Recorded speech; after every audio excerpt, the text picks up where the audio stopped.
Bonjour, merci d'être tous venus. Avant de laisser la parole aux spécialistes des questions, je souhaitais déjà vous remercier pour votre présence lors de cette rencontre qui est organisée par le groupe thématique de recherche Discrimination et inégalité de la Maison des sciences de l'homme de Dijon. C'est un groupe, pour ceux qui ne le connaissent pas, qui vise à favoriser la rencontre sur la base du volontariat entre les différents enseignants-chercheurs de Bourgogne et Franche-Comté qui travaillent sur les questions des inégalités et des discriminations. Et notre second objectif, c'est de permettre le rapprochement entre la recherche et les acteurs de terrain mobilisés effectivement sur le territoire régional autour de ces mêmes problématiques. Et un de nos objectifs, c'est effectivement de voir comment on peut tous ensemble améliorer l'efficacité de ces politiques-là et d'améliorer l'efficacité des services rendus au public. Mais elle vise aussi à favoriser la co-construction des problématiques et des savoirs.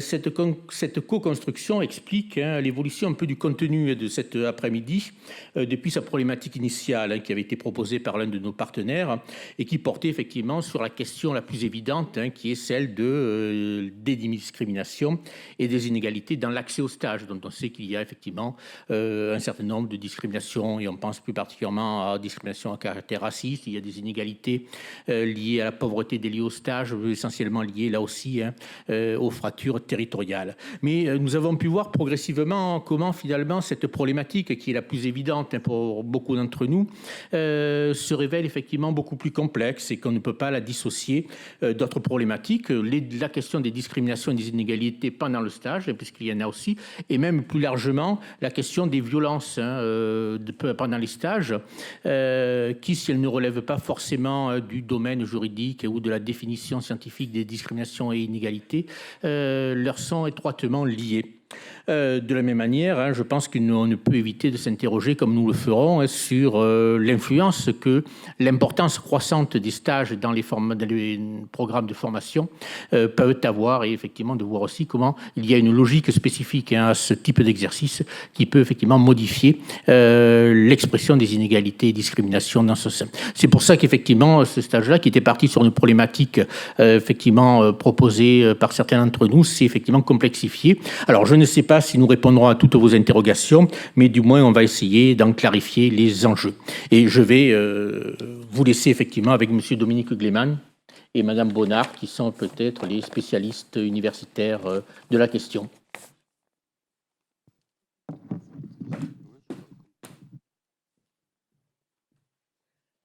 Donc, on aura une première présentation de Dominique Gleeman, juste pour le présenter. Donc, il est professeur de sociologie à l'université d'Évry. Il est directeur du centre de recherche Pierre Naville.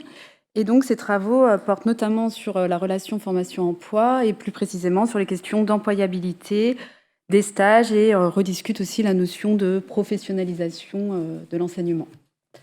Donc voilà, je vous laisse pour la présentation.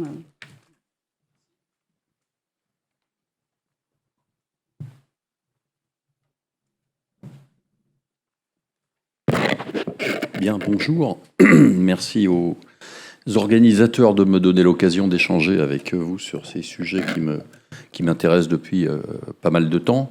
Donc, comme mon collègue l'a indiqué, je travaille sur les questions de relations formation-emploi, de mutation du système d'emploi et notamment sur tout ce qui concerne la relation entre la formation initiale et continue et l'emploi, et en l'occurrence ici plutôt la formation continue. Donc j'ai travaillé avec des collègues. Le travail que je vous présente ici, je le présente en mon nom, mais toute une partie des enquêtes et des réflexions sont de nature collective.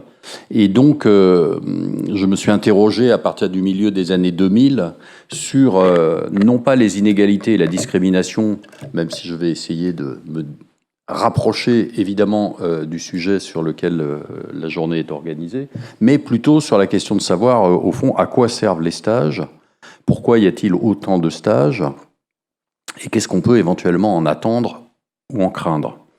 En vous précisant qu'au point de départ, je m'intéresse à cette question pour une double raison. L'une, c'est parce que ça rencontre mes objets d'études, après avoir beaucoup travaillé sur l'intérim et aujourd'hui m'intéresser un peu plus aux questions d'apprentissage, mais aussi parce que là où j'ai travaillé pendant une vingtaine d'années avant d'être à Évry, c'est-à-dire à l'université de Créteil, j'ai dû encadrer je ne vais pas chiffrer précisément, mais plusieurs centaines de stages pendant une vingtaine d'années, sachant que je travaillais dans une composante dans laquelle il y avait des stages en 3e année de licence, en maîtrise, puis 1re année de master, en DESS devenu M2, et que donc, au bout d'un moment, je me suis demandé, au fond, à quoi ça servait tout ça, et qu'est-ce qu'on était en train de faire en envoyant chaque année des centaines et des centaines d'étudiants en stage. Au fond, qu'est-ce qui s'y passait réellement, qu'est-ce qu'on pouvait en retirer ou pas. Donc c'est sous cette double approche à la fois de chercheurs, disons, théoriques, mais aussi de praticiens qu'avec quelques collègues, on a démarré ces travaux de recherche en observant, en interrogeant à la fois des étudiants et des élèves, notamment d'élèves de commerce et d'ingénieurs, en interrogeant des responsables de cursus qui inscrivaient ou faisaient vivre des stages dans leur cursus, à des collègues qui, comme nous, encadraient des stagiaires. Et dans une autre étape, on a mené une enquête avec 2 collègues en lien avec l'APEC, l'Association pour l'emploi des cadres, où là, on s'est principalement intéressé à la question des tuteurs dans les entreprises et aux tuteurs cadres pour entrer dans la convention avec l'APEC qui s'intéresse, comme vous le savez, et comme son nom l'indique, aux cadres. Donc voilà pour un premier cadrage.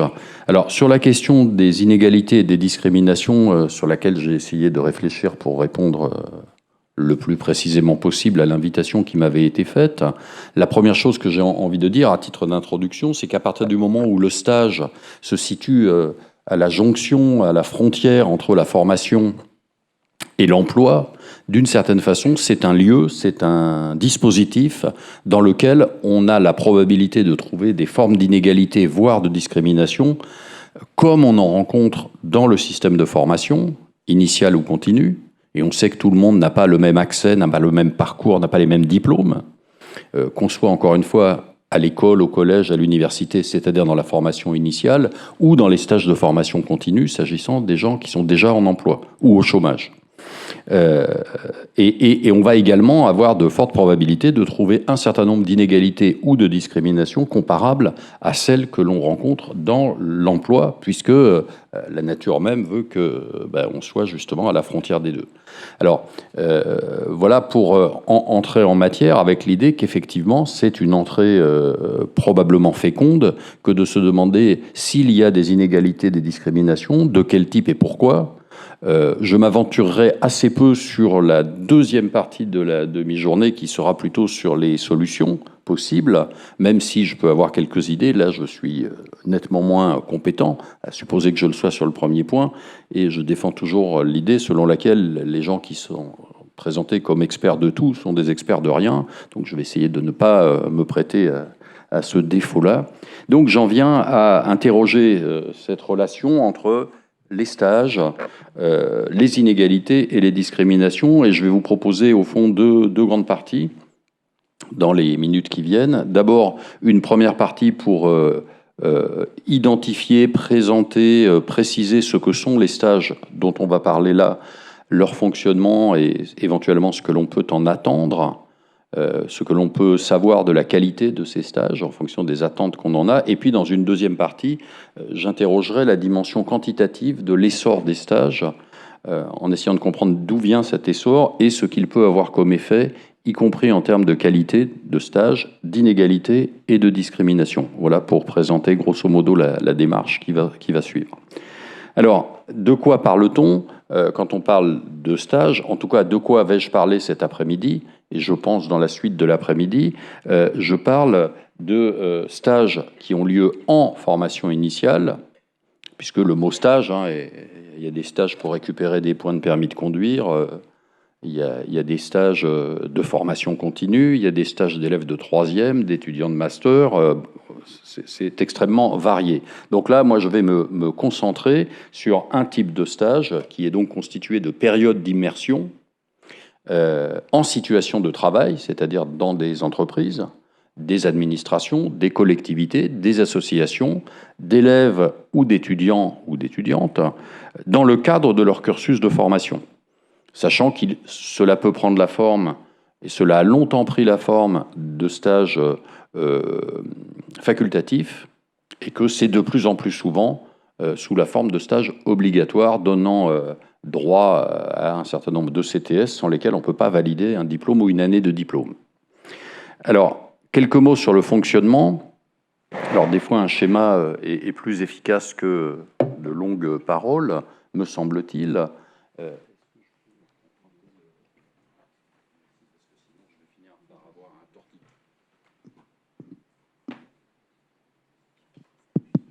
Oui, ça marche.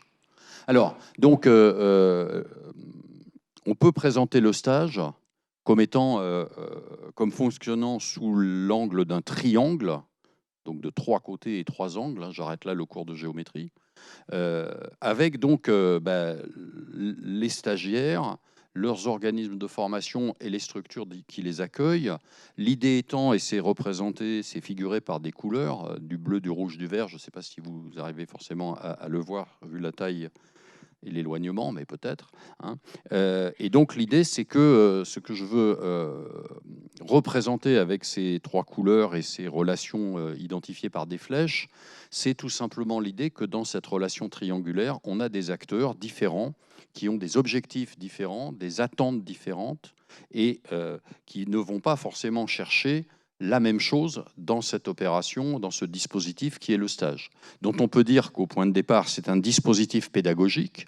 Donc, au fond, l'initiative vient plutôt d'ici, sachant que ce dispositif n'a rien de récent ni de nouveau dans cette forme-là, puisque les écoles d'ingénieurs ont toujours intégré des stages dans leur cursus. Les IUT ont toujours intégré au moins un stage depuis leur naissance, il y a déjà plusieurs décennies. Les études de médecine, en intégrant ce qu'on appelle l'internat, en fait, recourent de tout temps, je crois, en tout cas depuis fort longtemps, à ce que l'on peut rapprocher de stages. Ce qui est nouveau, c'est que le nombre d'organismes de formation et de responsables de diplôme qui intègrent des stages dans leur cursus a progressivement augmenté. J'y reviendrai tout à l'heure. Donc ici, on a des attentes en termes de pédagogie. C'est un dispositif pédagogique.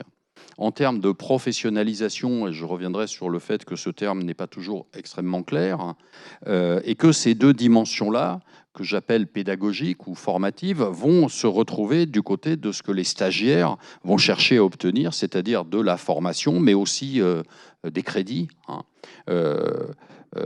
La dimension formative va plutôt apparaître sous un angle de socialisation dans la relation avec la structure d'accueil, qui n'est pas en tant que tel un établissement de formation. Une entreprise n'a pas comme objet social, comme mission et même comme savoir-faire en tant que tel de réaliser de la formation, ce qui ne veut pas dire qu'elle ne puisse pas y contribuer. Alors après, il y a évidemment une autre réalité ou deux autres réalités des stages. Il y a une réalité économique, c'est qu'à partir du moment où quelqu'un travaille en situation de travail, a des tâches à remplir, des objectifs à atteindre, il y a une contribution productive dont la contrepartie est extrêmement faible, hein, c'est ce qu'on appelle la gratification de stage à partir des stages de 2 mois. Il y a 15 ans, quand on a commencé à creuser le sujet, cette gratification n'était pas obligatoire, elle était optionnelle. Et il y avait beaucoup de stages qui étaient totalement gratuits. Donc il y a eu, on peut dire de ce point de vue-là, une réglementation qui a un peu fait évoluer les choses. Évidemment, les structures qui accueillent des stagiaires, on peut imaginer que l'idée d'avoir une main-d'œuvre qu'on paye peu ou pas du tout peut faire partie éventuellement de leurs objectifs dans une situation économique qui est la nôtre. Alors, il y a enfin un type de relation que j'ai qualifié de partenariale entre à la fois des structures de travail qui peuvent être intéressées à nouer des réseaux de partenariat avec des écoles ou des universités ou des lycées professionnels, en pensant que là, d'une part, on se tient au courant de ce qui se fait dans la formation, on a un regard sur la, je vais mettre des guillemets, la jeunesse d'aujourd'hui, qui est toujours différente de celle d'hier par nature, et on peut éventuellement trouver de futurs salariés hypothétiques, même si c'est quand même pas l'opération la plus essentielle. Du côté des écoles, des lycées pro, des universités, les principaux pourvoyeurs de stagiaires, à avoir un partenariat avec un certain nombre de structures qui habituellement accueillent des stagiaires et auprès de qui on pourra se tourner pour les cohortes suivantes, est évidemment aussi un objectif qui existe. Alors, l'idée ici, c'est qu'à partir du moment où il y a cette multitude d'acteurs qu'il y a une multitude d'objectifs, rien ne dit que tous ces objectifs soient forcément et toujours compatibles.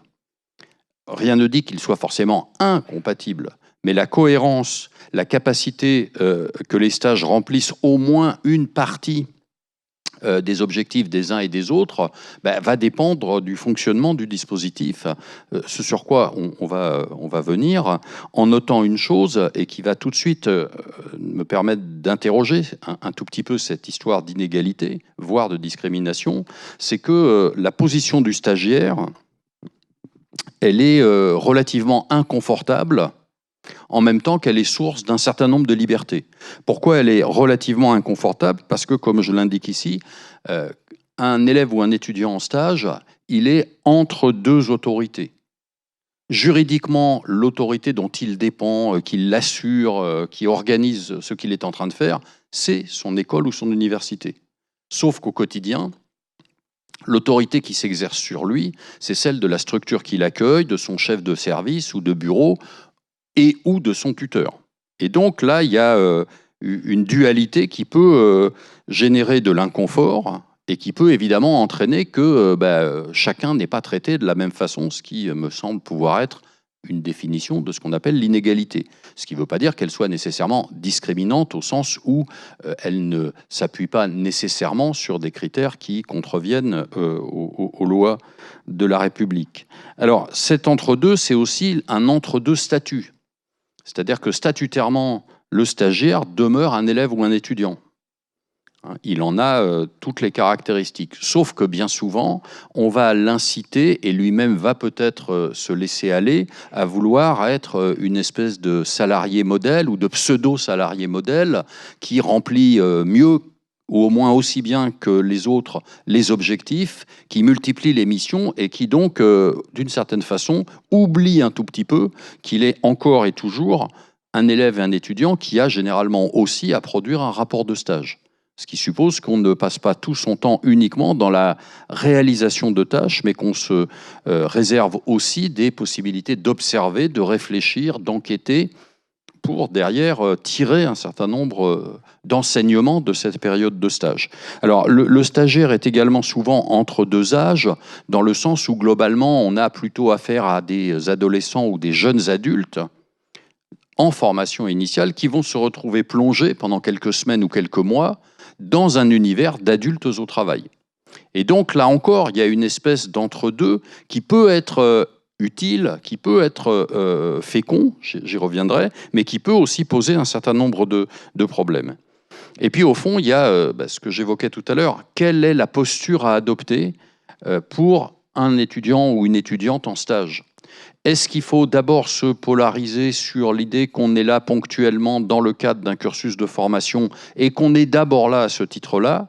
Ou est-ce qu'il faut déjà se projeter comme éventuellement un futur candidat au recrutement, ce qui évidemment peut être beaucoup plus fréquent quand on est en fin de cursus, je veux dire en deuxième année d'IUT, en deuxième année de master, en dernière année d'école d'ingénieur, là où un étudiant, un élève de troisième, un étudiant de licence aura probablement moins souvent cette posture-là. Mais il y a donc une difficulté qui laisse la place, évidemment, à des interprétations, qui fait que les interactions sur le lieu de stage et dans la relation avec l'école, le lycée ou l'université, eh bien, va se traduire par des choses qui peuvent être extrêmement différentes, qui peuvent être très constructives, très efficaces, très intéressantes, mais qui peuvent aussi donner lieu, à l'inverse, à des formes de pression au travail, qui peuvent être déstabilisantes quand on n'a pas, au fond, ni la capacité de réagir parce qu'on n'en a pas le statut,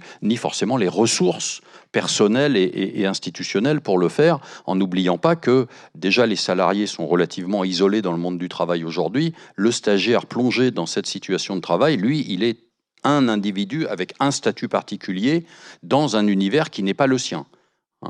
Alors, ces stages, qu'est-ce qu'on peut en attendre? Qu'est-ce qu'on peut dire de cette qualité du stage? Alors, il me semble que la première chose que l'on peut dire, c'est qu'au fond, la qualité d'un stage va d'abord dépendre des objectifs qu'on lui fixe. Et quand je dis « on », que lui fixe au fond le responsable de diplôme ou le tuteur pédagogique qui, si tout se passe correctement, me semble-t-il, va expliquer les raisons pour lesquelles il a inscrit un stage dans le cursus et qui explique quel type de stage sera utile, qu'est-ce qu'il faut chercher, si possible, trouver, étant entendu, évidemment, qu'il ne suffit pas de fixer des objectifs pour ensuite pouvoir les atteindre. Mais si on ne sait pas pourquoi on va en stage, la probabilité d'atteindre des objectifs me paraît beaucoup plus compliquée.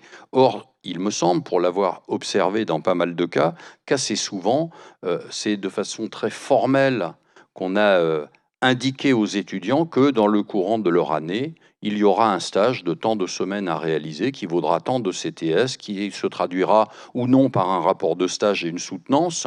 Et le pourquoi et le comment, souvent, n'est pas très explicite. Il l'est d'autant moins quand il n'est pas explicite dans la tête même des responsables de diplôme. Et il me semble, j'y reviendrai, que c'est parfois, voire souvent le cas. Alors, qu'est-ce qu'on peut fixer comme objectif? La première idée, c'est de considérer que le stage devrait être une participation observante, c'est-à-dire on va être effectivement en situation de travail, on va participer à une activité de travail, mais avec l'idée qu'on est aussi, et même en grande partie là, pour observer. Et du coup, qu'est-ce qu'on peut en espérer? Déjà, la découverte, de façon plus précise que dans une description vue de l'extérieur, d'une réalité du travail, pas la réalité du travail, mais une réalité particulière d'un travail particulier, dans une situation de travail particulière, avec des responsabilités, des missions, des objectifs, des chefs, des subordonnés, des collègues, des clients, etc., etc. Toutes choses, évidemment, qu'on peut décrire dans un cours, qu'on peut expliquer, y compris en faisant venir des professionnels de tel ou tel secteur. Mais là, l'idée, c'est qu'on puisse découvrir en situation et en partie par soi-même. Ce qui suppose, je pense, d'avoir quelques outils pour favoriser cette découverte et non pas de penser qu'il suffit d'immerger quelqu'un pour que automatiquement il en tire une compréhension du milieu dans lequel il est installé. Le deuxième objectif qu'on peut se fixer, la deuxième chose qu'on pourrait donc attendre d'un stage de qualité, c'est qu'il soit l'occasion pour les jeunes en stage de mettre à l'épreuve, d'expérimenter un certain nombre de connaissances acquises ou supposées acquises en formation. Et là, on va pouvoir se confronter au réel au moment où ces connaissances doivent permettre une certaine opérationnalité. Le troisième élément, c'est donc du coup de pouvoir expérimenter ce qu'on appellera des compétences, des savoir-faire opérationnels, et même d'accroître ces compétences dans un milieu de travail, sans forcément considérer ni s'attendre à ce que le stagiaire ait les mêmes compétences que le salarié qui est là depuis X années et qui, évidemment, a non seulement eu une formation, mais a ces années d'expérience qui me semble être un élément très important de ce qu'on peut appeler la qualification professionnelle.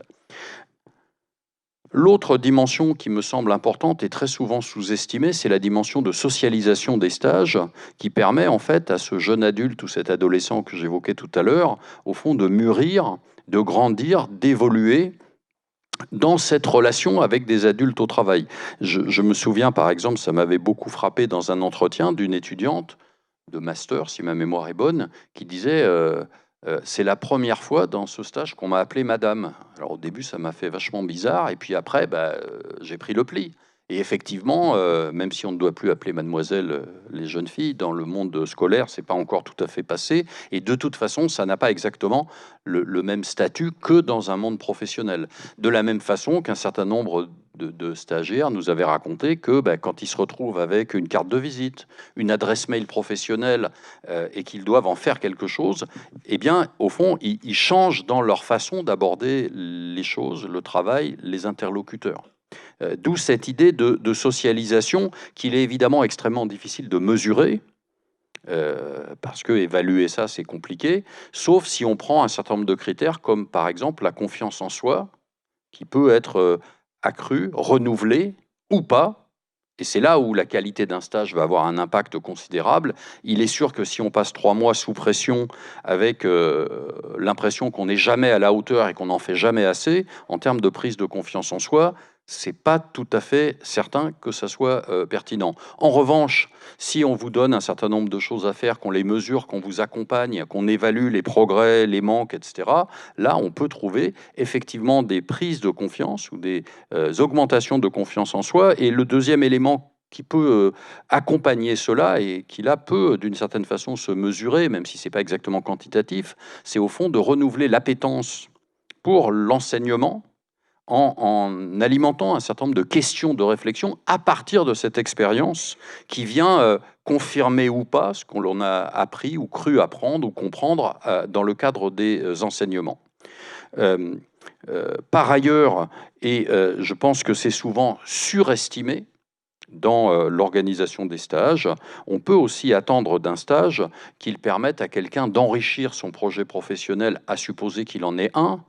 Et donc là, on peut interroger l'évolution de notre société qui demande aujourd'hui à des lycéens en terminale à 16 ans et demi ou 17 ans de faire un CV et une lettre de motivation pour candidater à une université.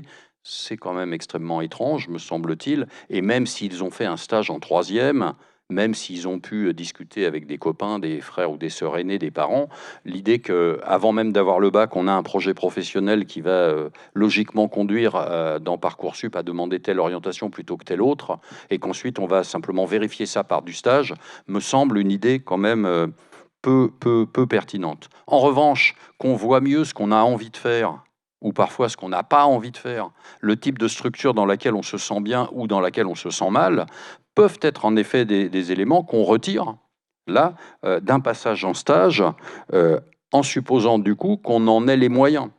C'est-à-dire qu'on puisse, sur le terrain de stage, être traité comme, effectivement, comme je le disais tout à l'heure, quelqu'un non seulement qui participe, mais qui observe, qui a le droit de poser des questions, d'aller interroger un certain nombre de gens, même si ces gens-là ne sont absolument pas en rapport avec les missions qui lui sont confiées. Et là, le traitement qui va être accordé ou pas aux stagiaires, et là il y a évidemment de nombreuses inégalités, ce traitement va avoir un impact considérable.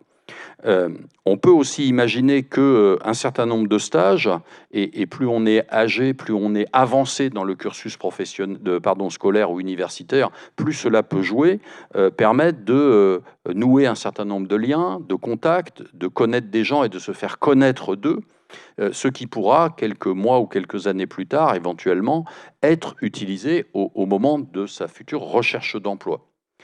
En revanche, l'idée selon laquelle le stage serait une espèce de tremplin ou de marchepied vers l'emploi, ce qui est souvent pensé ou dit, que c'est donc principalement un outil de professionnalisation, c'est-à-dire de préparation très directe et très opérationnelle à l'insertion, à l'entrée dans l'emploi, cela me semble simplement ne pas correspondre à la réalité, parce que la grande majorité des stages ne donnent pas lieu à cela, et qu'au fond, c'est pas très grave, parce que si un stage débouche sur un emploi, sur le même poste, a priori, ça veut juste dire que la loi n'a pas été respectée, puisque la loi prévoit qu'on ne met pas un stagiaire sur un poste qui serait occupé, s'il n'était pas là, par un salarié. Alors, il peut y avoir évidemment des moments où quelqu'un qui est en fin de cursus va profiter de ce stage pour se faire reconnaître et ensuite recruter sur un poste différent. Mais au fond, si on attend du stage, des stages qu'ils permettent ça de façon régulière, je pense qu'on sait déjà, avec le recul, que c'est voué à l'échec. C'est juste pas possible. Et si on ne pense les stages que comme ça, alors on va avoir un certain nombre de dérives dont je reparlerai tout à l'heure, et il me semble bien que ces dérives existent. Je disais que la qualité du stage va donc d'abord dépendre des objectifs, et moins ils sont clairs, moins ils sont travaillés, moins ils sont explicités, me semble-t-il, moins la probabilité que ces acquis-là soient atteints est importante. Ensuite, bien évidemment, au-delà des objectifs, beaucoup de choses vont dépendre de la conception du stage, sur quoi on s'est mis d'accord en termes de mission, de contenu, d'évaluation, l'organisation du stage, comment ça se passe au quotidien, le pilotage du stage, qui décide de quoi, dans quelle relative lien entre l'établissement de formation et la structure d'accueil ou sans aucune relation, parce que les deux cas de figure existent, hein, tout ça va avoir un impact et je pense qu'on peut retenir à partir de là l'idée selon laquelle tous les stages ne sont pas des bons stages, et j'entends par bon stage, je le mets entre guillemets, il faut toujours donner ses critères, un stage qui permet aux différentes parties prenantes d'atteindre au moins en partie leurs objectifs. Et s'agissant du stagiaire qui, a priori, est l'acteur principal dans cette affaire-là, d'atteindre au moins une partie de ces éléments-là grâce à cette période ponctuelle d'immersion dans l'emploi. Alors, les attentes, si je les résume, on peut identifier 3 types d'apports potentiels.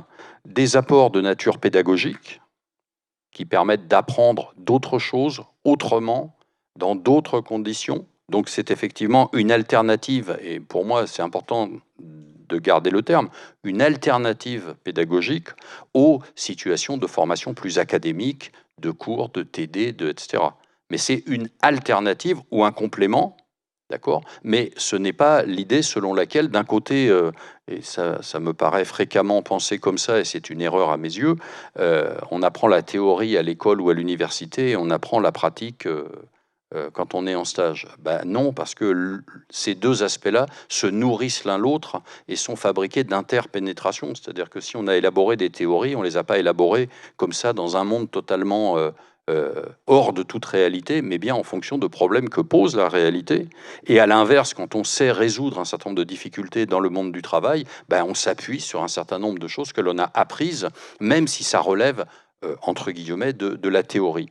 Alors, il y a ensuite, je l'ai dit, des apports de nature relevant de la socialisation, et il me semble que si on est vigilant là-dessus, alors on va comprendre qu'il faut un certain nombre de conditions pour que ceci puisse être rempli et que les effets de socialisation ne soient pas d'abord des effets de découragement, de perte de confiance en soi, et qui finalement serait totalement contre-productif. Et je préfère parler d'apports pré-professionnalisants que professionnalisants, c'est-à-dire l'idée que ça contribue, avec d'autres choses, à préparer la future vie professionnelle, qui est un des objectifs, mais je pense pas le seul, de la formation initiale. Alors, comme je le disais, tout stage n'est pas un bon stage.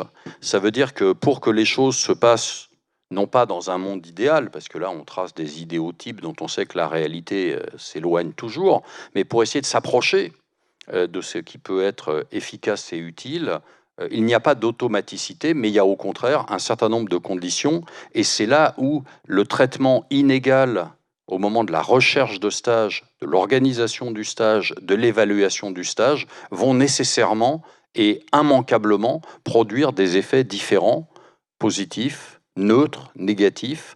Je vais y revenir. Alors, quels sont les éléments compliqués à essayer de gouverner, d'organiser, de prévoir?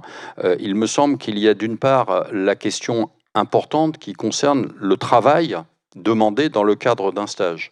Pour aller vite, je dirais qu'il faut ni trop ni trop peu. Ce qui veut dire que c'est compliqué, parce que où est la boussole? Si on en donne trop, ça veut dire qu'en fait, on demande à un stagiaire de faire ce que ferait un salarié, alors qu'il n'en a ni les moyens, ni la rétribution, et qu'en outre, il n'est pas là pour cela. Si on en donne trop peu, hein, le fameux stage photocopie, où on s'occupe d'aller faire de temps en temps une photocopie et chercher du café, ça peut, en troisième, pourquoi pas? Ça permet de voir des petites choses. À partir du bac et au-delà, très franchement, ça n'a pas grand intérêt et ça devient un stage purement occupationnel qui ne permettra d'apprendre pas grand-chose ni sur soi-même, ni sur le travail, ni comme complément de formation. Deuxième élément, ajustement nécessaire, c'est la question de l'autonomie et des responsabilités. Là aussi, il faut un minimum d'autonomie et de responsabilité, parce que si on veut expérimenter des choses, éprouver ses capacités, tirer des leçons de ses succès et de ses échecs, même ponctuels, il faut qu'on ait à minima un peu d'autonomie dans ce que l'on fait, à partir du moment où on vous donne des tâches, et un peu de responsabilité. Mais pas au-delà, et certainement pas identique à ce que l'on demande, surtout dans le monde du travail d'aujourd'hui, à beaucoup de salariés, parce qu'on n'est pas dans la même situation, on n'a pas les ressources pour le faire, et que, a priori, une école ou une université n'envoie pas un de ses élèves ou de ses étudiants, justement, pour devenir un chef de service ou un pilote de projet à lui tout seul.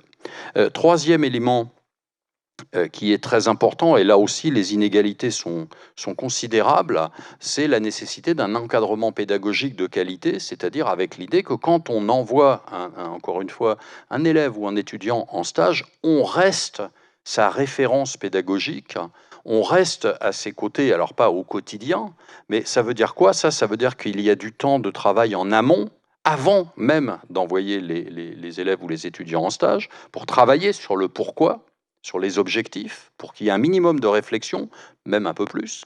Ça suppose ensuite un accompagnement qui permet à la fois de veiller au respect des règles administratives, des missions prévues, même si on sait bien que le travail réel n'est jamais exactement ce qui était le travail prescrit. Bien sûr qu'il y a des ajustements qui vont se faire et qui sont tout à fait normaux, mais point trop n'en faut en termes d'ajustement et pas trop d'écart par rapport au contrat, au fond, qu'on a signé dans la convention de stage. C'est aussi un accompagnement pour que le rapport de stage soit effectivement un travail de production scientifique au niveau où il peut l'être, et on ne va pas demander la même chose à un étudiant de L2 qu'à un ingénieur en dernière année, mais qu'effectivement, il y ait une réflexion réelle, une production de savoir qui peut être appliquée sur telle réalité du travail, telle organisation du travail, telle structure, mais qu'au fond, ce rapport de stage soit effectivement un vrai travail. Mais il ne peut l'être, me semble-t-il, qu'en étant un minimum encadré. Alors évidemment, là encore, tout va dépendre, et beaucoup en tout cas dépend du niveau de l'étudiant concerné.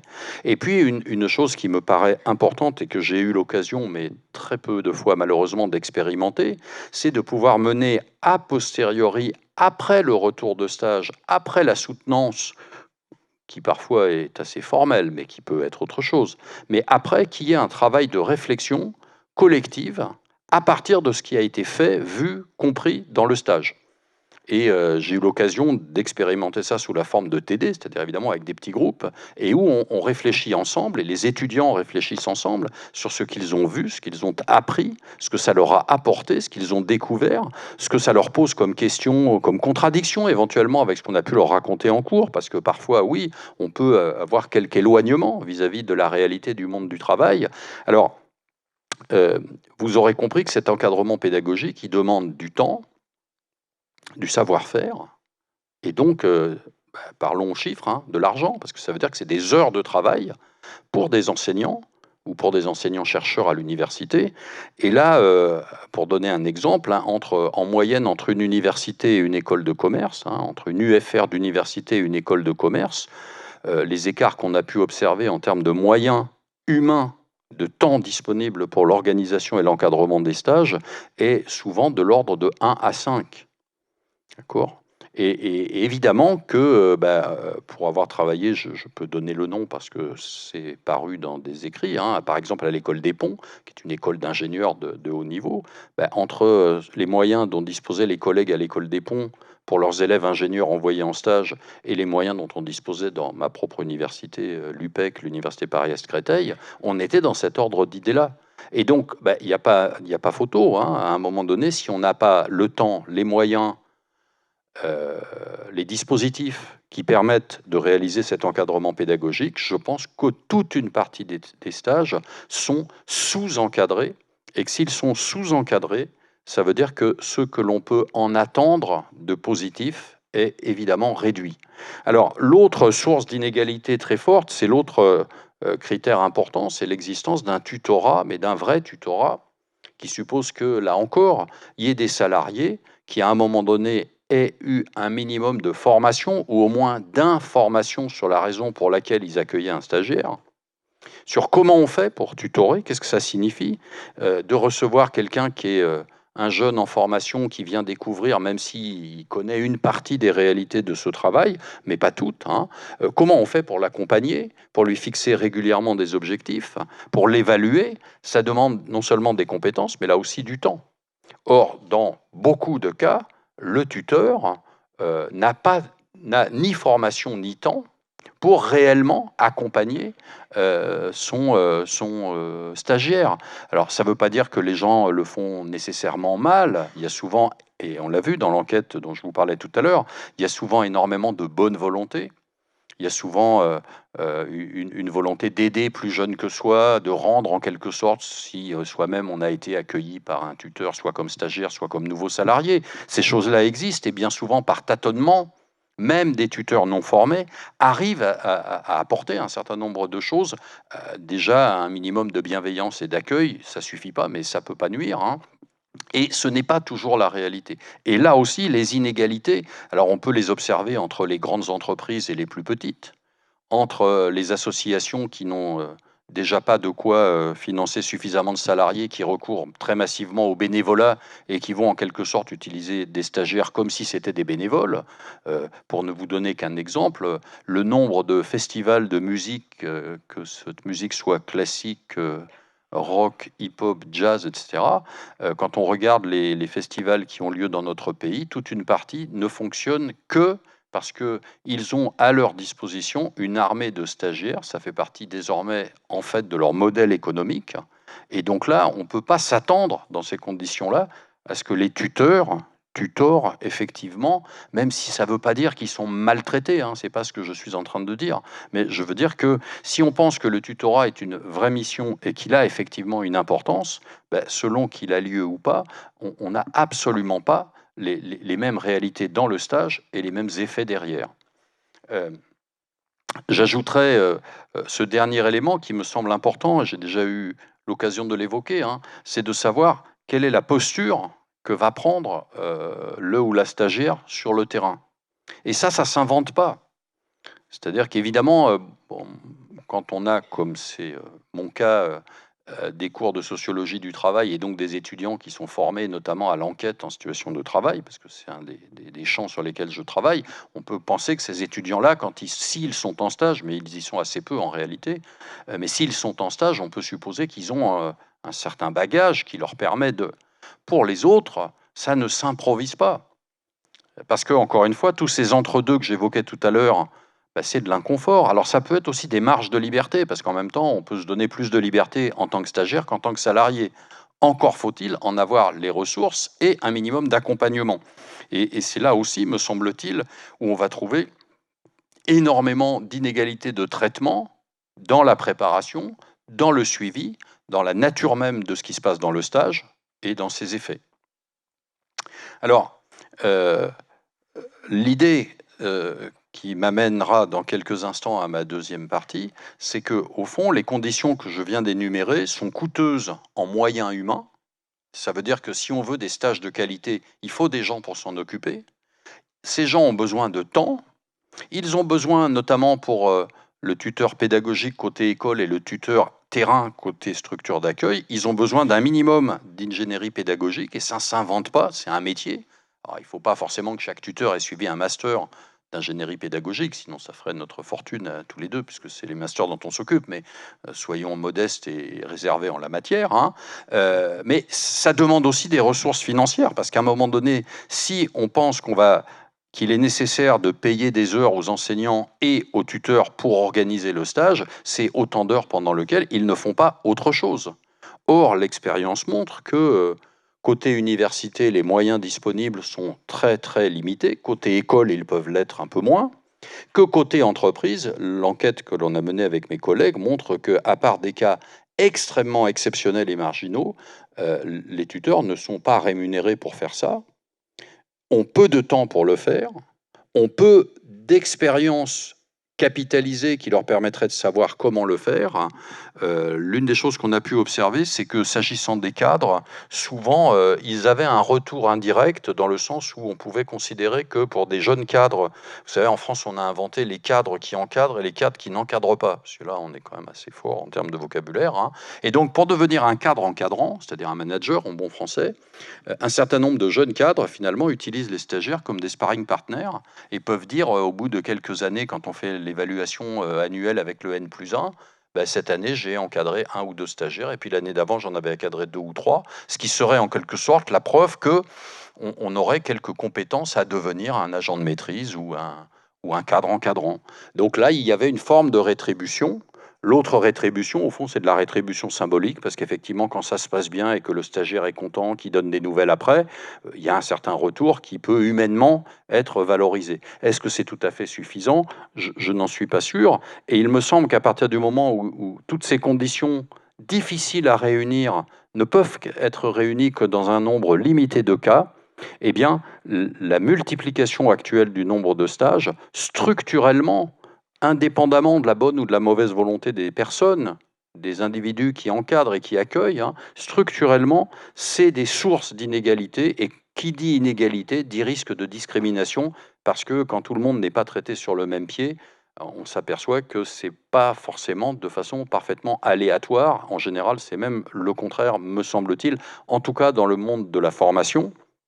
Il n'y a qu'à regarder les réussites scolaires et les parcours scolaires et les diplômes et les écoles fréquentées en fonction de l'origine sociale, mais aussi parfois du genre, mais aussi de l'origine nationale, ethnique, de la couleur de peau, du quartier de résidence. On va évidemment retrouver toutes ces choses-là.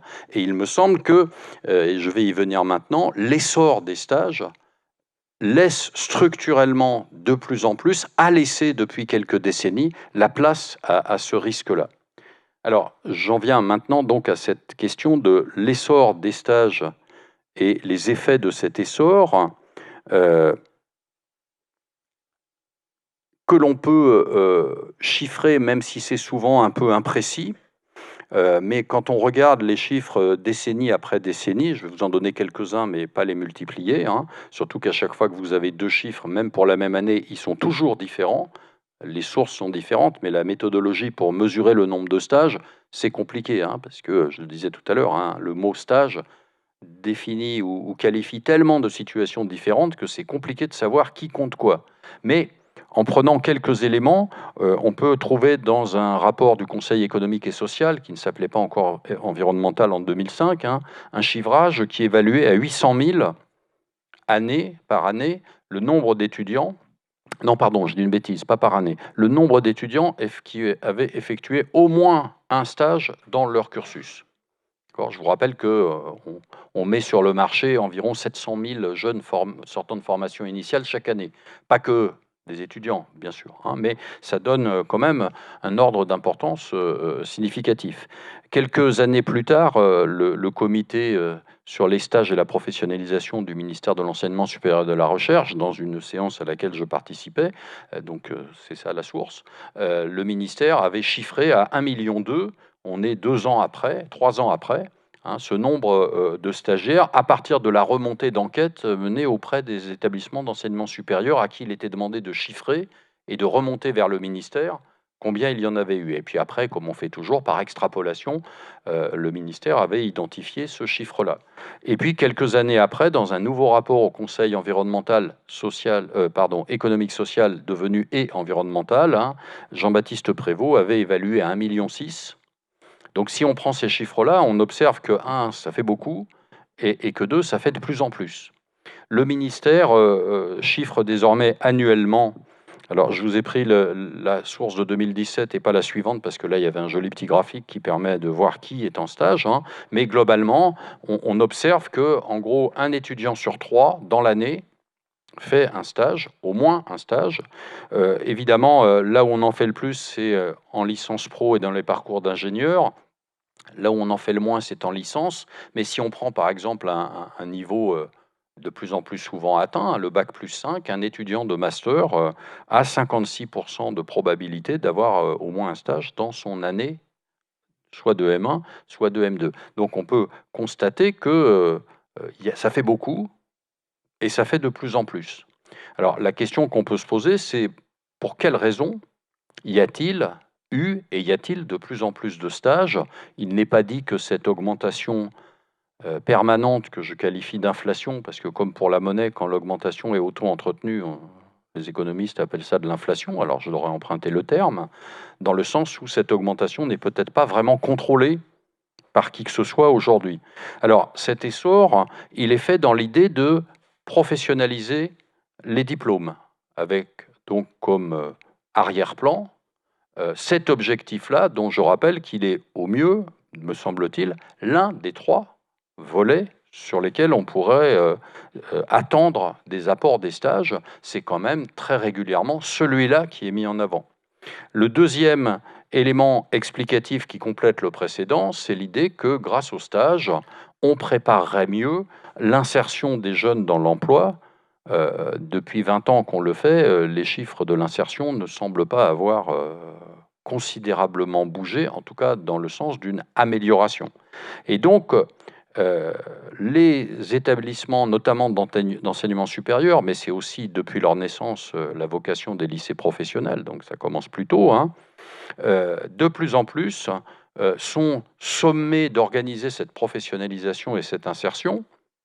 Je rappelle que la loi LRU de 2007, hein, Liberté et responsabilité pour les universités, a ajouté aux missions de l'enseignement supérieur l'insertion, l'orientation et l'insertion professionnelle à côté de l'enseignement et de la recherche.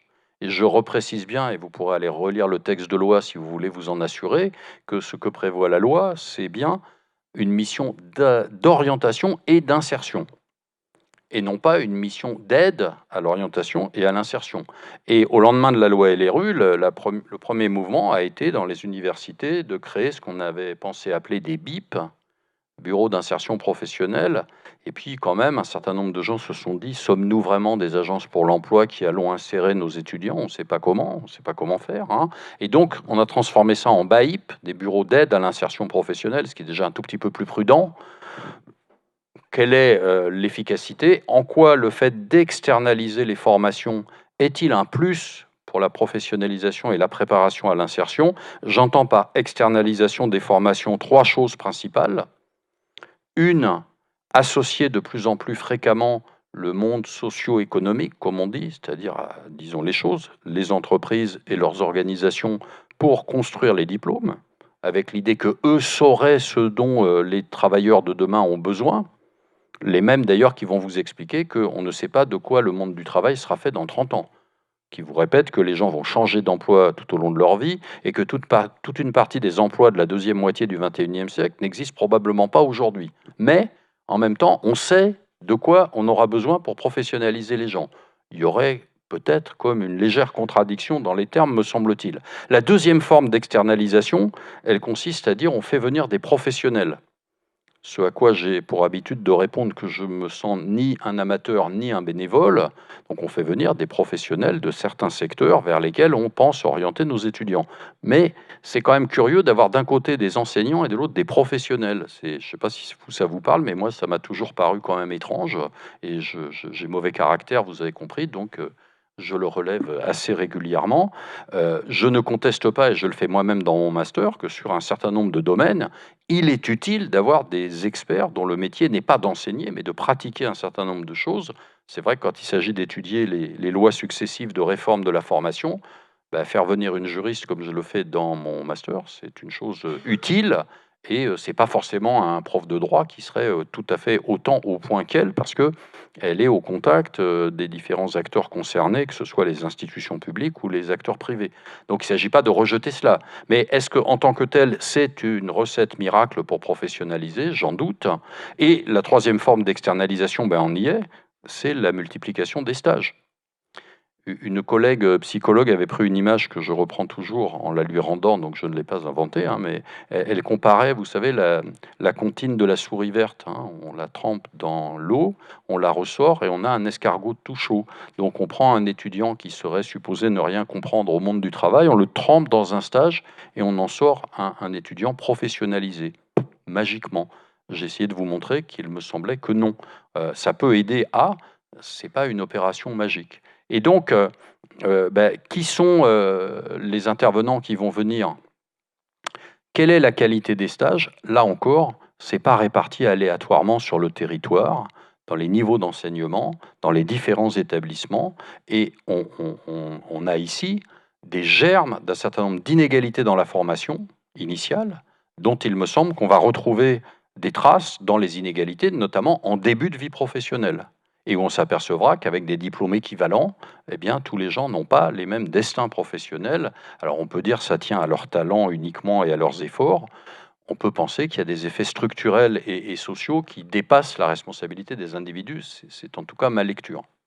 Alors, Bien sûr, je resitue donc cet essor des stages dans la recherche de professionnalisation dont je viens de vous dire 2 mots. Ceci répond à la fois à une demande sociale qui est bien légitime.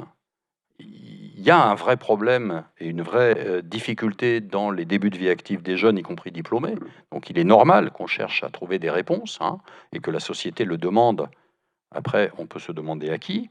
Et il y a des injonctions politiques, et je vous ai pris par exemple l'exemple de la loi LRU, de même que le plan pour la réussite de tous en licence prévoit que désormais tout étudiant de licence doit avoir fait au moins un stage dans son cursus.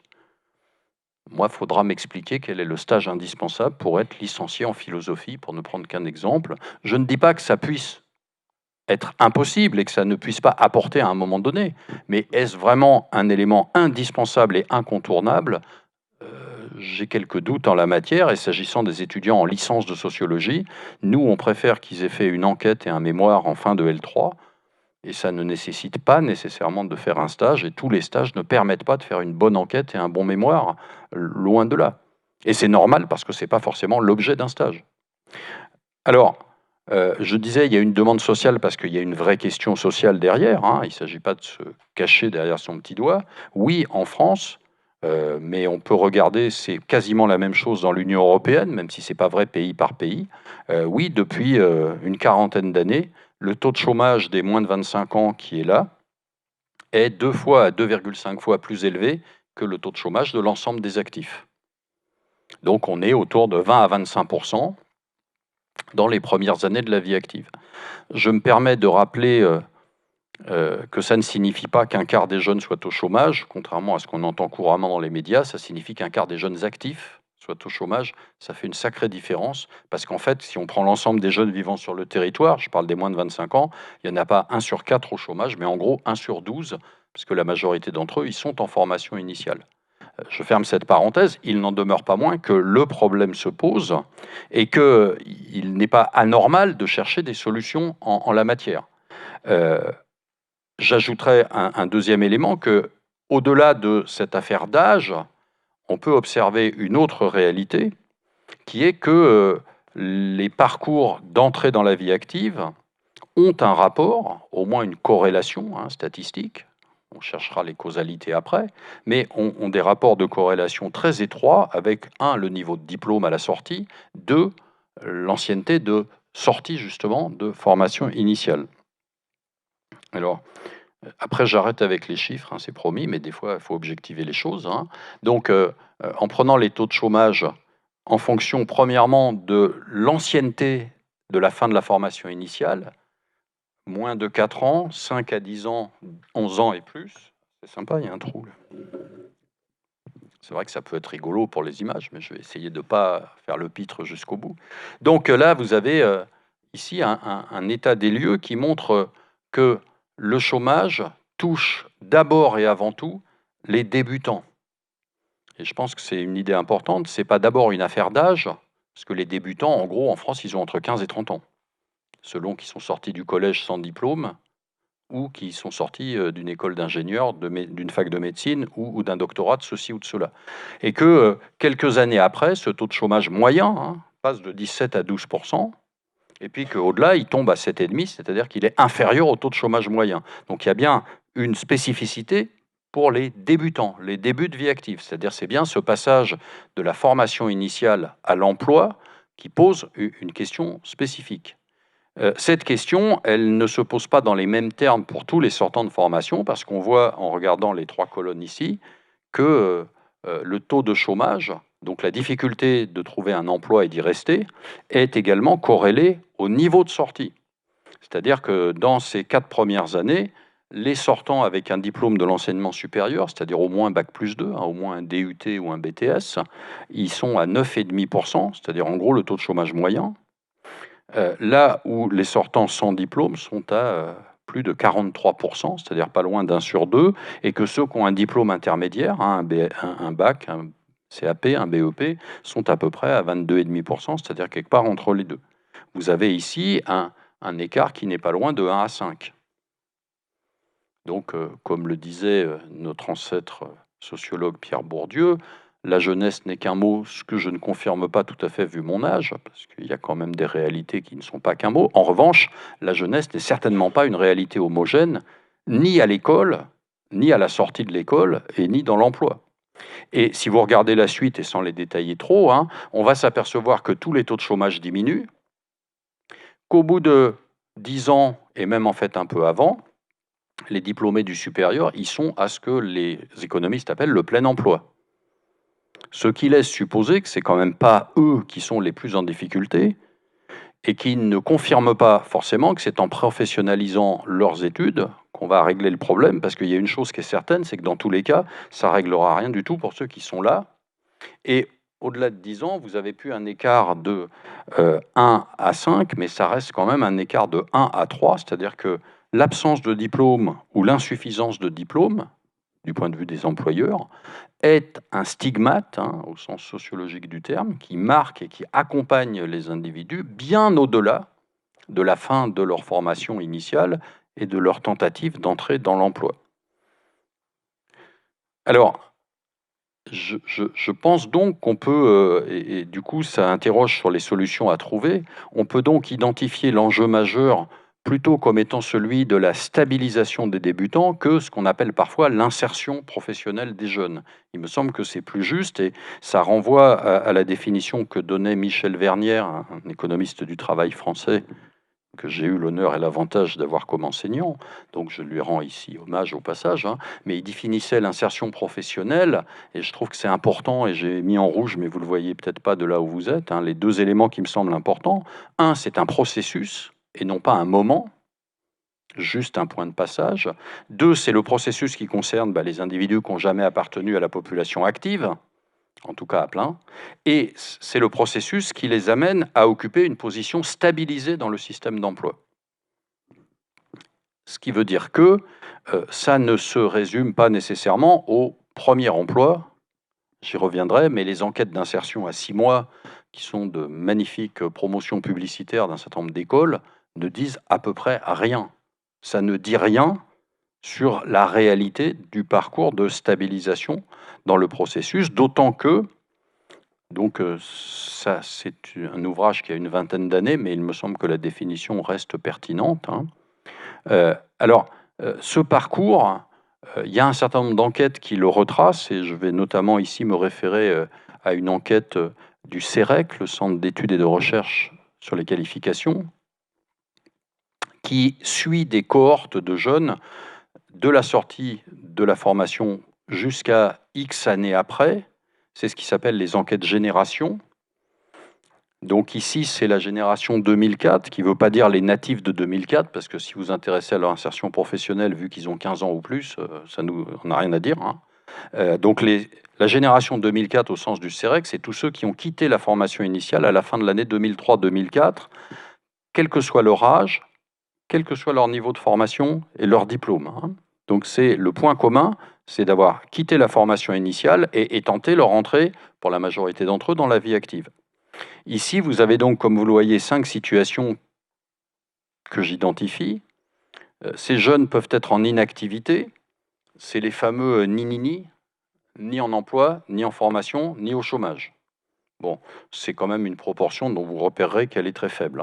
Ensuite, vous avez une partie très faible de ces jeunes qui, dans les 7 années qui suivent, auront repris de la formation, mais c'est assez rare, ça existe, c'est quelques pourcents. Et donc, les 3 catégories les plus significatives, c'est ceux qui sont au chômage, en emploi à durée déterminée, ça veut dire les concernant des CDD, de l'intérim ou des contrats aidés. Et puis ceux qui sont en emploi à durée indéterminée, ça veut dire du CDI dans le privé ou des titulaires de l'une des 3 fonctions publiques.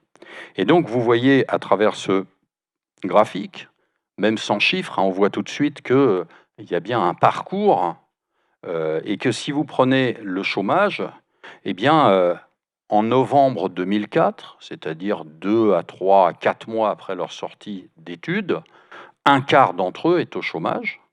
Ils ne seront plus que, mais ça fait encore beaucoup, 10% 7 ans plus tard. Ça veut dire qu'au bout de 7 ans, l'insertion, au fond, n'a pas été totalement réalisée, sauf à considérer qu'un chômeur répété a été durablement stabilisé dans le système d'emploi, stabilisé à sa marge, dans le chômage. Alors, la deuxième partie, c'est les sortants en emploi à durée déterminée.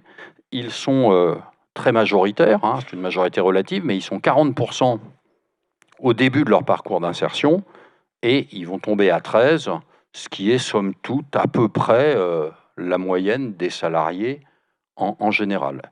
Et puis, s'agissant de l'emploi à durée indéterminée, qui est considéré comme le plus stable, même si tout CDI n'est pas forcément tout à fait sécurisé, il faudrait rentrer dans le détail, mais vous voyez que, au fond, la proportion de gens en emploi à durée indéterminée à la sortie de formation est à peu près la même que la proportion de chômeurs, et que progressivement et de façon relativement régulière, leur proportion va augmenter jusqu'à atteindre au bout de 7 ans 71%, ce qui n'est pas très loin du taux moyen de l'emploi à durée indéterminée pour les salariés en général. D'accord ? Mais donc on voit bien ici que la question, la façon dont ça se passe, c'est bien un parcours progressif, évidemment inégal, parce que y en a un quart pour qui ça se passe très rapidement et relativement aisément.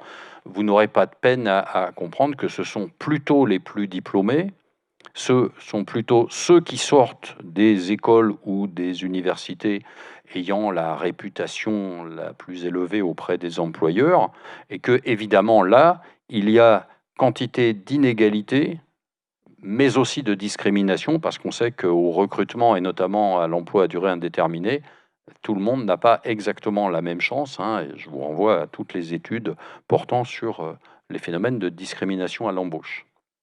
Alors, l'enjeu majeur, je le disais, c'est donc la stabilisation des débutants. Et qu'est-ce qu'on peut en dire ? On le voit, ça peut être long. C'est parfois des parcours heurtés. C'est, j'y insiste, un processus qui ne s'arrête pas à l'obtention du premier emploi, parce que quand on vous dit 90% de mes sortants ont trouvé un emploi au bout de 3 mois, ok, mais s'il y en a la moitié qui sont en CDD, qui sont sortis de l'emploi 2 mois plus tard, ça nous dit juste qu'ils ont trouvé rapidement leur premier emploi. Ça ne nous dit rien sur ce processus de stabilisation qu'il faut forcément étudier sur la durée. Ce qui demande là aussi au passage des moyens, mais plutôt pour les sciences sociales cette fois-ci, c'est pas non plus la priorité de l'heure. Et donc, on l'a vu tout à l'heure avec le tableau, cette épreuve, cette course à obstacles varie fortement avec le diplôme. Or, toutes les sciences de l'éducation nous montrent que le niveau de diplôme, il varie beaucoup avec un certain nombre de variables sociales, que le niveau de l'emploi, le niveau de rémunération a à voir avec les grandes caractéristiques sociodémographiques que sont évidemment le genre, l'origine sociale, la catégorie socio-professionnelle des parents, le territoire sur lequel on habite, la couleur de sa peau, etc., sa religion réelle ou supposée, etc., etc. Alors, pour revenir à mon sujet et bientôt lâcher ce micro, rassurez-vous, des stages de qualité. D'abord, premier élément, j'ai essayé de vous montrer que tout le monde n'y accède pas et que ce n'est pas totalement aléatoire, au contraire, peuvent aider à résoudre ce problème-là, mais certainement pas résoudre ce problème, ne serait-ce que parce que ce qu'il faut quand même dire à un moment donné, c'est que c'est d'abord l'état et le fonctionnement de l'emploi qui expliquent les conditions d'entrée dans l'emploi ou de difficulté à y entrer. Ce n'est pas d'abord la personnalité des jeunes qui se présentent à peu près 700 000 chaque année. Ils ont des profils variés. Et ce n'est pas d'abord le système de formation dans lequel on va trouver la solution, parce que le système de formation, il peut être aussi perfectionné qu'on veut. Globalement, aujourd'hui en France, il manque 4 à 5 millions d'emplois pour que tout le monde ait un emploi. Et donc, penser qu'on va résoudre la question de l'accès et de la stabilisation à l'emploi en professionnalisant les études et en multipliant les stages, c'est chercher une solution ailleurs que là où est le problème, me semble-t-il. Alors, l'inflation des stages, pour y revenir et pour aller vers ma conclusion, l'inflation des stages que je présentais tout à l'heure, non seulement ne résout pas le problème, comme je viens d'essayer de le montrer, mais en fait en crée un certain nombre à travers les risques qu'il fait courir à la jeunesse, ou en tout cas à une partie d'entre elles. D'abord, on voit se multiplier avec cette inflation les fameux stages photocopie que j'évoquais tout à l'heure, qui sont plutôt des stages, à mes yeux, inutiles, qui font perdre du temps. Et il y a quand même une question à se poser. Est-ce que quand on s'inscrit à l'université ou dans une école en payant ses droits, on le fait pour aller passer la moitié de l'année à l'extérieur de cette école ou de cette université, laquelle, au passage, quand même, si elle envoie ses étudiants pendant la moitié du temps en stage, utilise ses locaux et ses heures d'enseignement pour d'autres étudiants qui ont également payé leurs frais d'inscription. C'est vrai que nous avons des contraintes budgétaires, mais est-ce que la stagification n'est pas parfois une façon facile de gérer des budgets en difficulté? Il me semble que même si ça ne me rend pas forcément toujours populaire auprès de mes collègues, c'est une question qu'on peut se poser. Et puis ça démultiplie, me semble-t-il, les stages nuisibles que nous avons qualifiés avec un collègue dans un ouvrage de stage exploitation, dans lesquels en fait on utilise de la main-d'œuvre quasi gratuite plutôt que de recruter des salariés, parce qu'effectivement ça n'a pas le même prix, mais théoriquement, d'abord, la loi l'interdit, la morale devrait aussi, mais bon, ça, on peut s'arranger avec, hein. Mais ça pose quand même ce problème-là. Parmi les stages, hein, des collègues, notamment Jean-François Giret d'ici et Sabina Isenan, ont essayé de chiffrer justement cette qualité inégale des stages, et ils arrivaient à montrer que au maximum 42% des stages, mais il faudrait voir si c'est encore le cas, ça date de 7 ans, hein, un peu plus parce que ça c'est la publication, donc ça fait une dizaine d'années, mais ça voudrait dire que 60% des stages ne sont pas à la fois formateurs et gratifiés, avec des caractéristiques différentes dans les 3 autres catégories, mais ça veut dire que des stages inutiles ou nuisibles, il semble bien qu'on puisse en trouver une trace tangible. Le deuxième risque, cette multiplication crée 3 types d'effets. Des effets d'aubaine, c'est-à-dire que plus on met de stagiaires sur le marché, plus il y a de recruteurs qui vont avoir l'occasion, une aubaine, hein, de remplacer des salariés par des stagiaires. Il y a là une responsabilité, me semble-t-il, des établissements de formation. Des effets de substitution, où, comme je l'ai dit, un certain nombre de stagiaires occupent en fait des emplois de salariés, ce qui pose non seulement un problème pour ces stagiaires, mais qui pose un autre problème qui est au fond le paradoxe ultime, c'est qu'à ce moment-là, si les stages remplacent des emplois de salariés, ça veut dire que non seulement ils n'aident pas forcément à entrer dans l'emploi, mais qu'en fait ils suppriment des postes qui sont généralement plutôt des postes de débutants. Et je suis à la recherche, je lance toujours l'appel quand j'interviens d'un économètre qui arriverait à essayer de chiffrer ça. J'aimerais bien savoir comment on peut comptabiliser, je ne sais pas le faire, mais je pense qu'il y a quelques dizaines de milliers d'emplois ces dernières années qui ont disparu en étant remplacés par des stagiaires. Un tuteur parmi tant d'autres dans les entretiens nous disait quand je vais demander à la DRH un CDD, un intérimaire ou une création de poste, parce qu'il y a un surcroît d'activité, réponse, il n'y a pas de budget, prends un stagiaire. Je pense que tous ceux qui ont étudié le sujet ont dû entendre quelque chose d'approchant. Enfin, les effets de déclassement montrent que toute une partie des stagiaires occupent non seulement des emplois, mais des emplois qui ne correspondent pas à leur qualification. Donc qui ne sont pas formateurs pendant qu'ils sont là, et qui peuvent avoir un effet néfaste sur leur CV, ce que certains ont appelé l'effet cicatrice, parce que quand vous avez accumulé des postes sous-qualifiés, la probabilité, quand vous entrez sur le marché du travail, de trouver un poste à votre niveau de qualification réel est moins forte.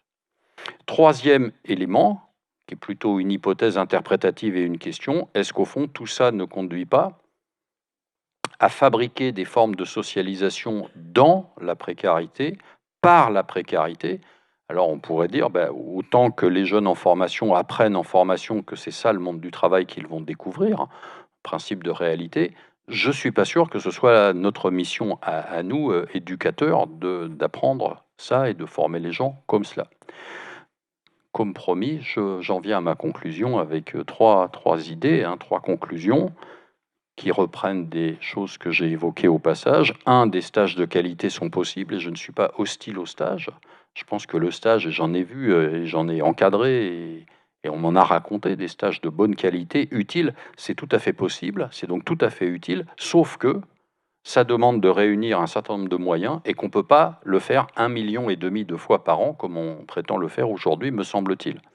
Deuxième idée, je pense que cette inflation des stages, et j'ai essayé de le montrer au passage, finalement conduit à aggraver les inégalités scolaires. On s'aperçoit aujourd'hui qu'il y a une espèce de marché du stage qui double le marché de l'emploi et où c'est pas du tout de façon aléatoire que les gens trouvent des bons stages ou des stages inutiles ou nuisibles, pour reprendre mes qualifications précédentes, et que du coup, eh bien, à chaque fois que structurellement on donne la place à des inégalités, on rend potentiellement possible des discriminations, parce que ces inégalités, encore une fois, sont rarement complètement aléatoires.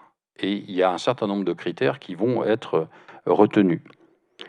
Et donc, ma conclusion sera de se demander, et vous aurez compris que c'est une question faussement naïve, et qui s'adresse principalement au monde éducatif, est-ce qu'il n'est pas aujourd'hui temps, et plus que temps, de limiter à la fois le nombre et la durée des stages, pour conserver des stages, mais des stages de qualité, et non pas trouver une parade absolue, parce que ça c'est compliqué, il y a d'autres solutions, et je laisserai la parole à ceux qui y travaillent, hein, mais pour réduire structurellement ce risque d'inégalité et de discrimination, si on pense que ça a un lien, comme je le crois, avec cette actuelle inflation des stages. Je vous remercie de votre attention. Je vous ai... alors, je pourrais la transmettre si vous êtes intéressé, parce que c'est écrit en petit. Hein. Mais bon, tout ça pour vous dire que je n'ai pas la prétention d'inventer l'eau chaude tout seul. Hein. Voilà.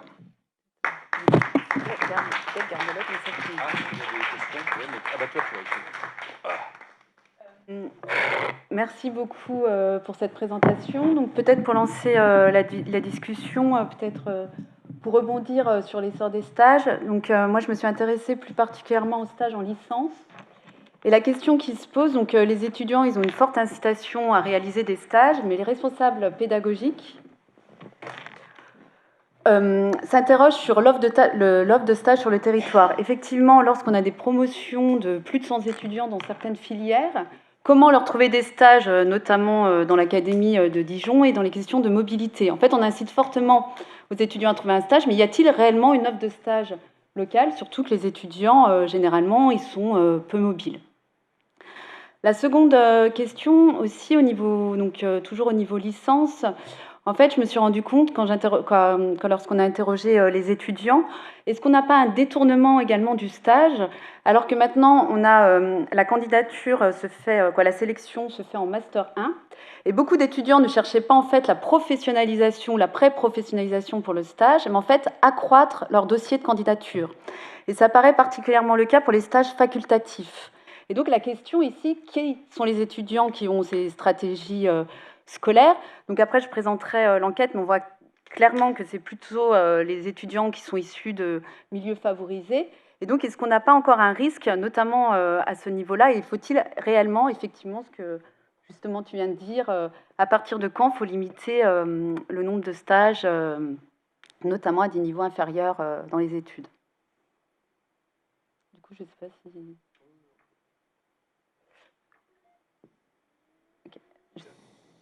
Je ne sais pas si tu veux rebondir là-dessus ou si on passe à...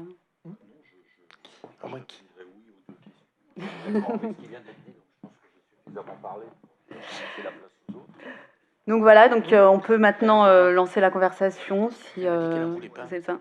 Comment? Un micro? Oui. Oui, si les gens posent si les gens ont des questions à poser, Oui, si les gens ont des questions à poser, n'hésitez pas, puis je vous passe. Oui, s'il vous plaît. Je proposer à tout le monde merci beaucoup, de s'associer à des pistes que je propose sincèrement aux deux côtés de l'estrade. Avec le plan suivant, d'abord une généalogie pour savoir d'où viennent les choses et comment elles s'agencent, et ensuite un état des lieux où je serai beaucoup plus interprétatif parce que j'adore ça. Généalogie. On va parler un peu de l'école si vous voulez bien. Petite surprise, Condorcet. Excusez-moi, mémoire sur l'instruction. Très intéressant parce que l'école pour Condorcet, sauf à partir du 8e cours, est complètement liée aux demandes techniques, j'insiste bien, de la société. Donc pour le rapport école-société, Condorcet, ça évitera qu'on vous raconte quelques bêtises sur ce type. C'est complètement... Le 8e cours, c'est pas la 8e année. Je vous le fais en gros parce que c'est pas ma mémoire qui est défaillante. J'essaie de vous trouver une équivalence moderne. Collège, en gros. On est en 1792. Donc, l'enseignement pour Condorcet est d'abord technique. Ça, c'est fait. C'est pas une interprétation. Pour nous, c'est intéressant, je pense. Deuxièmement, état des lieux. Moi, je parlerai essentiellement de la mise en stage des enseignants du premier degré. Et là, je suis interprétatif parce que j'étais contesté, mais j'ai répondu. Parce que je pense que j'ai raison. Moi, je suis très têtu. Je pense que c'est le système qui est pathogène. Moi, j'ai affaire à des gens profondément inquiets. On dit, mais pourquoi ils sont inquiets? Puis moi, je rappelle à certains collègues que j'ai connus quand on faisait nos études. Mais toi, à leur place, t'étais comment? Pas comme ça. Je dis, bah si, j'y étais. Donc ma thèse, alors ça, vous pouvez la discuter, c'est que c'est le système qui est pathogène. Et qui crée des étudiants, c'est difficile, non pas de les faire travailler, c'est pas le problème, mais de les rassurer, parce que je suis désolé, mais pour faire de la philo, comme dit le vieil Aristote de façon assez juste, il faut être un peu l'esprit tranquille. On fait pas de la philo sous les bombes. Et donc, on est sur la professionnalisation, qui est un sujet extrêmement intéressant pour nous, et qui nous intéresse parce qu'on ne professionnalise pas d'un claquement de doigts. Il faut du temps, il faut que les choses s'ajustent au sens mécanique du terme. C'est-à-dire qu'il faut... Et nos stages sont importants pour notre entrée dans le métier. Moi, je me rappelle que j'ai appris le métier avec des collègues. D'autres collègues, j'aurais sans doute appris autrement. Mieux ou moins bien, ça c'est de la fiction, mais autrement.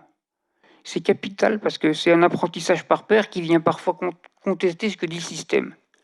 Je parle spécifiquement de la formation premier degré, où moi je ne peux pas être un référent pédagogique direct, parce que je n'ai pas compétence dans le premier degré. Mais ça ne veut pas dire que je suis inutile, pour autant. Donc la formation et la professionnalisation, revenons au terme, d'abord c'est pas un état, c'est un processus. Donc ça nécessite du temps.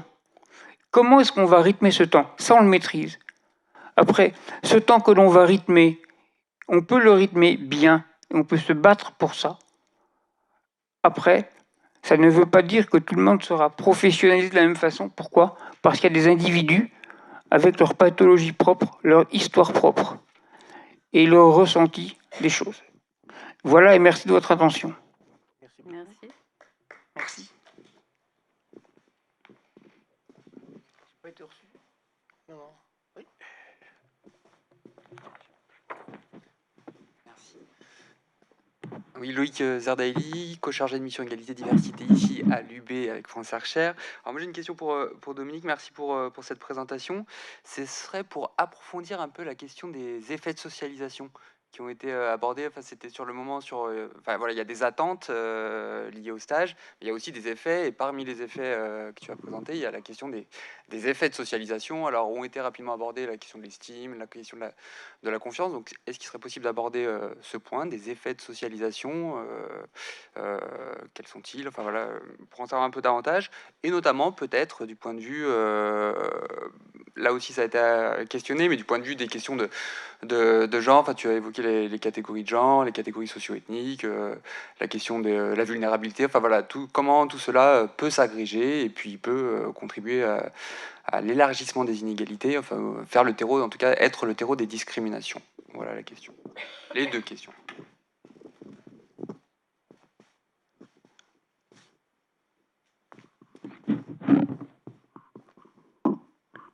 Alors, par rapport à Condorcet, que j'admire beaucoup, c'est pas forcément, je ne partage pas forcément ce pronostic ou cette position selon laquelle l'enseignement serait d'abord et principalement technique, ou alors il faudrait creuser sur ce qu'on entend par technique. Personnellement, et je retiens aussi de Condorcet la dimension humaniste, qui me semble extrêmement importante et qui a toujours été présente à des degrés divers, et donc je crains que les réformes en cours, notamment dans l'enseignement professionnel, ne le mettent en péril. Mais je pense que ça fait partie, et que après, si on entend, comme souvent c'est le cas par technique, la dimension opératoire et opérationnelle, donc je pense qu'il faut être prudent dans le fait d'éviter les anachronismes. C'est-à-dire que c'est pas forcément ce que voulait dire Condorcet, mais si on reprend uniquement ce terme-là, je pense qu'il faut être prudent. Je retiens aussi de Condorcet qu'il est d'une certaine façon l'inspirateur de la formation continue, avec l'idée qu'elle devait d'abord profiter à ceux qui avaient le moins bien réussi à l'école, en donnant ce qu'on appellerait aujourd'hui une deuxième chance. L'observation de la formation professionnelle continue montre à peu près le contraire, parce que ce sont essentiellement les plus formés et les plus diplômés à la sortie de la formation initiale qui ont le plus accès. C'est plus souvent les gens en emploi que les demandeurs d'emploi, et de ce point de vue-là, il me semble que nous avons peut-être un peu oublié ou trahi l'orientation que proposait Condorcet. Par rapport à ta question sur la socialisation, d'abord je vais dire que dans l'équipe, il y avait des gens qui étaient un peu plus férus que moi de psychologie sociale, et c'est quand même plutôt eux qui ont travaillé sur le sujet, mais je ne vais pas m'échapper pour autant complètement, hein.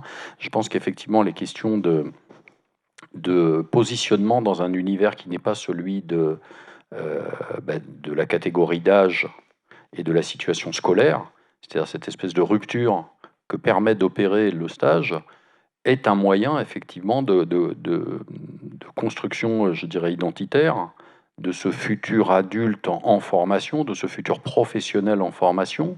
Donc il y a cette dimension-là. Et puis il y a aussi quelque chose qui fait le lien au fond avec la professionnalisation, c'est d'arriver à prendre conscience d'un certain nombre de ces potentiels. Je préfère employer cette formule que compétence, qui a beaucoup de présupposés. Donc prendre conscience d'un certain nombre de ces potentiels en termes d'adultes au travail futur, c'est important pour les individus, et je pense qu'un stage de bonne qualité y contribue. J'ai donné l'exemple de cette jeune fille qui était contente qu'on l'appelle madame, de ces jeunes qui étaient en quelque sorte fiers mais transformés d'avoir une adresse mail professionnelle et non plus une adresse étudiante, ce qui n'est pas tout à fait la même chose. Et ça a rencontré aussi un autre élément, c'est d'être capable de se montrer à soi-même et de montrer à d'autres qu'un certain nombre de stigmates sont des représentations fausses. Je veux dire qu'il m'est arrivé très souvent dans le bureau pendant les soutenances d'avoir des tuteurs qui disaient « Ah ben on pensait pas qu'on pourrait avoir un bon étudiant comme ça en venant de Créteil, quoi ». En gros, l'étudiant d'origine migrante de la 2e ou 3e génération habitant au fin fond de la banlieue, il peut pas être aussi bon que l'étudiant venant de Dauphine, et je leur confirmais que si, il peut, que oui, ils ont des connaissances, que oui, ils ont du dynamisme et de la volonté, mais c'est une espèce de mouvement mutuel, c'est-à-dire que c'est aussi parce que, comme je disais tout à l'heure, on le met à l'épreuve, qu'on peut s'en convaincre et en convaincre les autres. Et quand le regard des autres sur vous change, il me semble, sans être encore une fois très compétent en matière de psychologie, mais il me semble que quand le regard des autres change sur vous, vous changez avec eux, et que c'est dans ces interactions que ces choses-là se jouent. Après, comme je disais tout à l'heure, c'est très très compliqué à mesurer, me semble-t-il.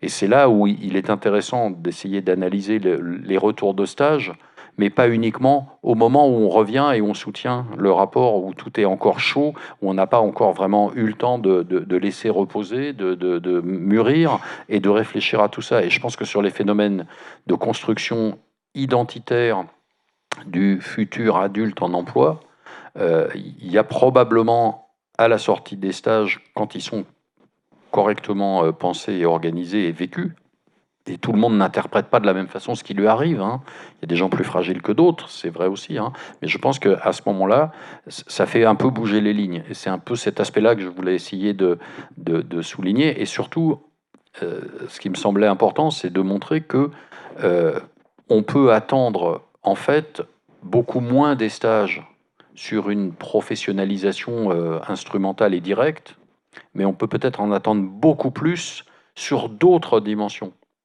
Et que du coup, si on réfléchit à cette multitude d'attentes, on pensera les stages autrement, et éventuellement, dans le meilleur des cas, on comprendra que voilà, il faut se donner les moyens si on veut atteindre ces éléments-là. Donc c'était un peu ça l'idée. Après, il faudrait... mais bon, on voit beaucoup de choses je ne peux pas le faire là, je ne les ai pas sous la main, mais en relisant un certain nombre de verbatim. Et surtout, ce qui était intéressant, c'est d'avoir pu interroger à certains moments des étudiants avant et après. Donc, qu'est-ce qu'ils attendaient du stage, qu'est-ce qu'ils croyaient qu'il allait se passer, et puis après, mais pas juste tout de suite après. Et c'est là où c'est comme l'enquête d'insertion à 6 mois. Je veux dire que demander aux étudiants si leur stage s'est bien passé juste quand ils reviennent, c'est utile, c'est bien. Mais leur redemander 6 mois ou 1 an après, en leur demandant de réfléchir au fond, qu'est-ce qu'il leur reste, de bien, de moins bien, de questions, de choses qu'ils ont apprises, de curiosités nouvelles. Je trouve que là, il y a un vrai travail très, très intéressant. Michel Villette, par exemple, montrait dans un article que j'ai mis dans la biblio, que je peux laisser, hein, que ceux qui sont intéressés pourront retrouver, il montrait qu'on peut faire du rapport de stage un vrai travail riche, mais que ça se fait pas comme ça, et qu'il montrait aussi que dans la majorité des cas, le rapport de stage est un truc extrêmement formel, la soutenance également une espèce d'exercice où tout le monde fait semblant d'être content, hein, le stagiaire, le tuteur de stage sur le terrain, le prof, parce que ça s'est bien passé, on est venu, voilà, on a un rapport de stage, il fait 35 pages ou 50 selon le niveau, donc c'est très bien, on n'a pas dit trop de choses qui fâchaient, ou éventuellement on les a gardées pour l'oral dans le meilleur des cas, et puis après, on passe à la suite, et donc tout le monde est content, parce que ça veut dire que l'année prochaine, on pourra renvoyer un étudiant en stage au même endroit, qu'on a de fortes chances que ça se passe, en tout cas que la convention soit signée. Et en fait, qu'est-ce qu'a apporté vraiment le stage? On ne le sait pas vraiment à ce moment-là. Moi, je crois, hein. Après, je suis d'accord aussi pour pas penser que le monde est idéal et qu'il faut attendre que tous les stages soient parfaits pour être content, hein, c'est pas ce que je veux dire. Mais on peut peut-être être un peu plus exigeant dans l'approche, quoi.